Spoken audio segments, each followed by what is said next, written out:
Hotel, India, Echo, Lima, Delta, Shield.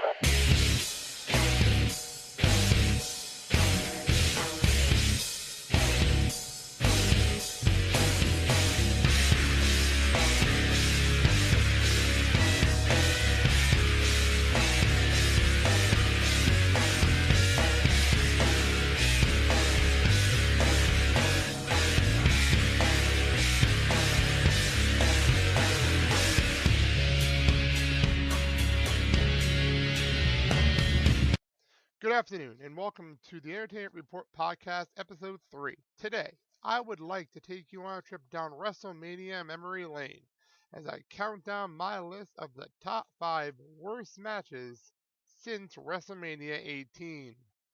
The full top 10 list is up on the Entertainment Report right now at ereport1.blogspot.com. So let's get into the list. All right, this list is very subjective. I'd like to start that out by saying, and if you don't agree with what I'm saying, you can go to the blog, make a comment, or tweet me at ereport1 or personally at Riley21106. Like I said, the top 10 is up on the blog. I am going to take this from number 5. Number 5 is from WrestleMania 27. It pitted Jerry the King Lawler in his first WrestleMania match against Michael Cole, with Jack Swagger in his corner with Stone Cold Steve Austin as special guest referee. Alright, let me get this one straight here. I did not mind this matchup. I understood this matchup. My problem with this match is simple. It was too long and the ending sucked. I was able to find the full match. It is up on the blog. If for some reason you have not seen this match, which I doubt a lot of people listening to have not, it is worth seeing because of the cluster that it turned into. I personally would have just had a quick match, couple minutes, have King destroy Cole, destroy the coal mine, have Stone Cold stun Swagger, and get it over with. Too bad this match turned into what it turned into. But it is not the worst match on here. Number 4 came from WrestleMania 20. Probably one of the best WrestleManias ever, in my personal opinion. But this is a matchup that has gone down in infamy. Again, refereed by Stone Cold Steve Austin. Trust me, this is not a reason it's on here. It is Brock Lesnar versus Goldberg. Anyone that watched WrestleMania 20 just got shivers up their spine. You remember this match. This was a horror show. Not just because of the match itself. The New York crowd totally shit on both men. And that's just being nice about it. This was the last match at the time for Brock Lesnar and Goldberg in the WWE. In the old days, that information would not have been made public, but this is New York. This is the beginning of the internet era. Post-Attitude Era. And quite honestly, everybody knew going in that both men were leaving. And boy, did the crowd let them know from when the bell rang until the very, very, very end. And it didn't help that the match was terrible on top of it. Quite honestly, I really want to enjoy this match. On the night, unfortunately, I really wasn't paying attention to the match because of what was going on in the crowd. And then watching it back on DVD, the match is really bad. So, it could not include this on this list. Everyone knows how bad it was if you watched it. If you didn't, again, I got the full matchup, so you can watch it and enjoy it like everybody else. Number 3.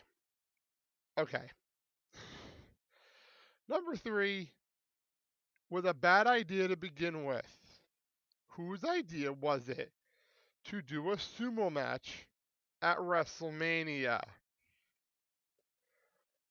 Let's bring Akebono in, and we'll do a sumo match between him and the Big Show. Yes. Again, I know there's a lot of newer fans out there that are listening to this and did not experience this live. I want you to go to the blog and watch this match. I do have it up. The entire sumo match is up. And you tell me what you think. And you tell me if you can actually sit and tolerate this, because it is that terrible. Akibono won. I'll be honest with you, I still don't understand the rules of a sumo match. I never will understand the rules to a sumo match. I don't want to. As a matter of fact, I never want to see this match again after I finish this list. Unfortunately, it is in WrestleMania 21, and WrestleMania 21 is a very good show. So unfortunately, I see it every year. Boo. At least it's short. But it's not painless. Speaking of painful, moving on to number 2. Who thought this was a good idea? Apparently Vince did.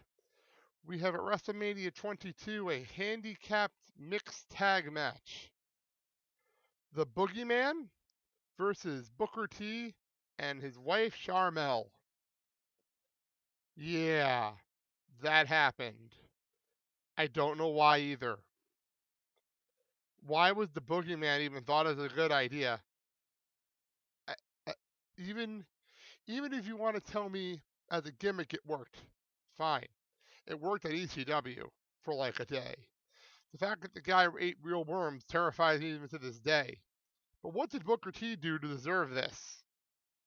What did he do to have this match even on his repertoire matches he's ever done in his life?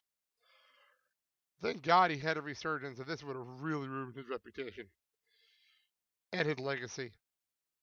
But the fact, Sharmell wrestled in a match at WrestleMania, if you want to call it that. So finally, number 1. Number 1 comes from WrestleMania 26. WrestleMania 26 actually has one of the best matches in the history of wrestling on it in the main event. This is not that match, obviously. This is Bret Hart versus Mr. McMahon. Now, I understand this match on the card. It made logical sense when they planned it. It was a long time in the making. I understand that. My problem isn't the fact that they did this match. My problem is the fact that they spent 15-20 minutes doing this match.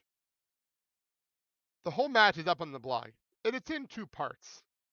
If you don't remember this match, good for you. But unfortunately, most people that watched it remember it. So if you don't remember it, go to my blog and watch it in full. I'm not apologizing to you if you do, because it is that bad, and I warned you. I cannot watch this match. I've skipped over this match when rewatching WrestleMania 26 in the past, and I will continue to. It was boring on the night. It could have been really quick. It could have been really enjoyable if he did it really fast. You didn't need the entire Hart family around the ring. You didn't need everybody to beat up Vince. You didn't need to steal chair shots 20 times to Vince's back. All you needed was a sharpshooter, Vince to tap out, maybe a couple of chair shots just for the fun of it, and then have Bret celebrate with the crowd, play his music, and get out of there.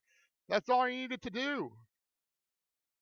Instead, you got a 20-minute match that dragged and dragged and dragged and took the crowd that was extremely hot out of this match right before a couple of huge matchups.